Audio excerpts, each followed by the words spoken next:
Apresentador 1, imagina a seguinte cena. Inverno rigoroso na Rússia, ano de 1812. O gigantesco exército de Napoleão, que todo mundo achava que era quase invencível, começa a desmoronar.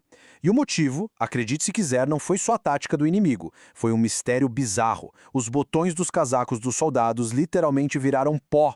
Pois é, parece loucura, né? E a gente vai mergulhar fundo nisso hoje. Esse evento histórico escancara a regra de ouro da química que vamos explorar. Aquelas propriedades macroscópicas, ou seja, tudo que a gente vê e toca no dia a dia, são inteiramente ditadas por estruturas microscópicas invisíveis. A premissa dessa história é reveladora.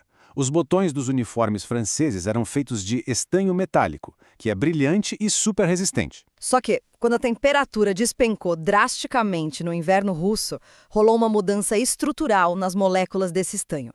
Ele simplesmente perdeu aquela organização metálica forte e se rearranjou, virando um pó cinza e quebradiço. Sem botões, os caras não conseguiam fechar os sobretudos para se proteger daquele frio absurdo. Uma alteração invisível mudou o curso da história. Sejam muito bem-vindos a mais uma explicação. Hoje, a nossa aula vai desvendar as engrenagens ocultas da matéria. É a verdadeira jornada do micro para o macro. Exatamente. Vamos investigar como as estruturas moleculares, que são minúsculas, e as forças elétricas entre elas, acabam governando as propriedades físicas de absolutamente tudo ao nosso redor.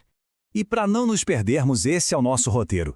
Vamos investigar o mistério do mundo visível, entender o carbono como um construtor de blocos e bater de frente com a ilusão 2D versus a realidade 3D.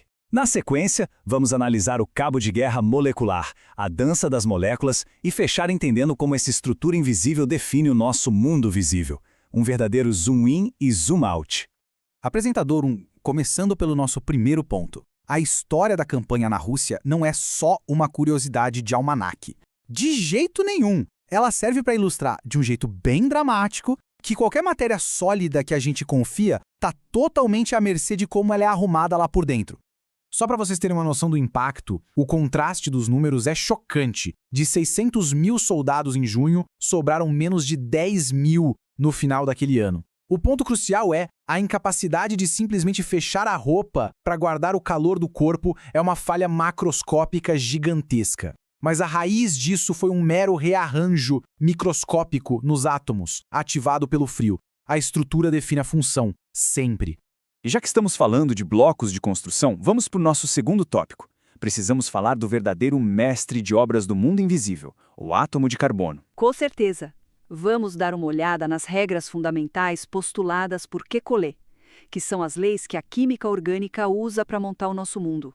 A primeira regra, e a mais famosa delas, é a tetravalência. E para visualizar isso de um jeito prático, esquece aquela letra C solta no quadro negro. Pensa no carbono como aquele Benjamin, a extensão de tomada em formato de T que usamos em casa, sabe? Perfeito! Essa analogia do Benjamin é excelente. Ele tem um número exato de espaços para você plugar os aparelhos. O carbono é tetravalente, ou seja, ele tem exatamente 4 entradas. Ele precisa, sem exceção, fazer 4 ligações químicas para preencher esses espaços e ficar estável. E a segunda regra nos lembra que, em compostos simples, essas 4 posições de ligação são perfeitamente equivalentes entre si. E aí chegamos na terceira regra, a catenação. É aqui que o carbono mostra seu verdadeiro superpoder na natureza e na indústria. É só imaginar que cada átomo de carbono é uma pecinha de Lego. Como eles têm essas 4 conexões livres, eles podem se encaixar uns nos outros quase infinitamente. Eles formam cadeias longas, correntes contínuas, desde o plástico da sua garrafinha de água até a molécula do seu DNA. Tudo depende dessa capacidade de formar gigantescos esqueletos de carbono. Agora, entrando na nossa terceira parte. É aqui que a maioria dos alunos do primeiro ano costuma dar aquela tropeçada clássica. É muito comum a gente desenhar as conexões no caderno e acabar assumindo que as moléculas são objetos chatos e planos, mas a realidade em que elas vivem é um espaço tridimensional super complexo. Aquele desenho clássico no papel, com os átomos arrumados em formato de cruz, é útil, mas é como se fosse apenas a sombra projetada na parede. Não é a molécula de verdade. A realidade 3D é fascinante. Um carbono fazendo 4 ligações simples não forma uma cruz bidimensional, mas sim uma geometria tetraédrica. Parece muito como uma pirâmide. Treinar a sua mente para enxergar essas moléculas com volume e formato espacial é o grande segredo para o nosso próximo passo. Mas por que essa forma de pirâmide 3D importa tanto assim? Porque, no mundo real, quando essas moléculas se aproximam, forças elétricas invisíveis entram em cena para ditar o comportamento delas. Exatamente. E o motor dessas interações é o que chamamos de eletronegatividade, que define a polaridade das ligações. Pensa na ligação química entre dois átomos diferentes como um verdadeiro cabo de guerra. A corda que eles estão puxando são os elétrons compartilhados. Só que o jogo raramente empata. Se um dos átomos tem uma eletronegatividade maior, ou seja, é mais forte na disputa, ele puxa os elétrons para mais perto de si. O resultado? O átomo fortão ganha uma leve carga negativa e o átomo que perdeu o cabo de guerra fica com uma carga positiva parcial. E o que é realmente genial em um mapa de potencial eletrostático é como ele traduz essa invisibilidade em cores super vibrantes. A nuvem vermelha mostra exatamente onde a disputa foi vencida, onde os elétrons se acumularam. É a parte negativa. A zona azul revela a região que perdeu os elétrons, a parte positiva. Ou seja, a molécula ganha um polo positivo e um negativo, operando literalmente como um ímã minúsculo. Tendo esse formato tridimensional em mente e entendendo como se formam esses pequenos ímãs, a gente chega nas forças intermoleculares, que são justamente as atrações e repulsões entre as moléculas vizinhas. Essa dança que define propriedades que a gente observa o tempo todo, como o ponto de fusão e o ponto de ebulição das coisas. Analisando os dados para os hidrocarbonetos, a regra é bem clara. À medida que o tamanho da cadeia aumenta, o ponto de ebulição também sobe vertiginosamente. Isso acontece graças às forças de dispersão de London. Moléculas maiores têm mais área de superfície e nuvens de elétrons muito maiores. Isso cria interações atrativas super intensas. Então você precisa fornecer muito mais energia na forma de calor para conseguir separar essa galera e fazer a substância virar gás. E olha como a geometria no espaço muda tudo. Uma cadeia esticadinha, linear, se comporta bem diferente de uma molécula toda ramificada, mesmo que ambas tenham a mesma quantidade de átomos. A lógica é simples de visualizar. A cadeia linear é como um macarrão espaguete. Tem uma área de contato enorme para agarrar o vizinho. Já a cadeia cheia de ramificações se enrola e fica parecendo uma almôndega, uma bolinha. Esferas têm pouca área de contato entre si. Menos área significa interações mais fracas e um ponto de ebulição mais baixo. A geometria espacial ditando as regras do calor. Vamos para o nosso último tópico, trazendo todo esse conhecimento abstrato direto para a sua casa. Mais especificamente, para a pia da sua cozinha, com o detergente e o sabão.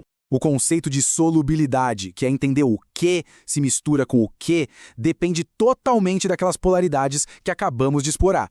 A regra de ouro, inquebrável da química é semelhante dissolve semelhante. Vale lembrar que a água é superpolar, como aquele ímã com lados vermelhos e azuis bem fortes. Pois é, e por causa disso, a água é excelente para dissolver coisas polares. Só que óleos e gorduras são cadeias longas perfeitamente apolares. Eles não têm polos elétricos. Como não tem afinidade, a água passa reto.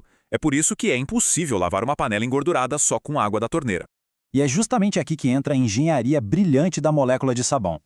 Ela funciona como uma ponte pacificadora entre dois inimigos mortais. O sabão tem uma cabeça altamente polar, que adora se agarrar com a água. Mas ele também tem uma longa cauda apolar, feita de carbonos, que é fissurada por óleo. Durante a lavagem, as caudas perfuram e grudam na gota de gordura, escondendo o óleo no centro de uma microesfera chamada micela. As cabeças polares ficam todas viradas para fora. Assim a água interage com o exterior da micela e leva toda a gordura ralo abaixo. E chegamos ao fim da nossa aula. Fizemos uma jornada incrível, desde botões esfarelando no frio histórico da Rússia até a engenharia de uma gota de sabão lavando a louça.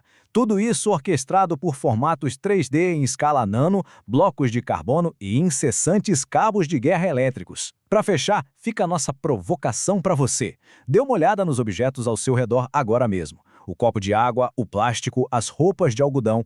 Quais arquiteturas espaciais invisíveis e forças elétricas estão atuando silenciosamente neste exato segundo para manter o seu mundo perfeitamente unido? Pensar nisso muda totalmente a maneira como a gente vê a realidade. Um abraço, pessoal, e até a próxima análise.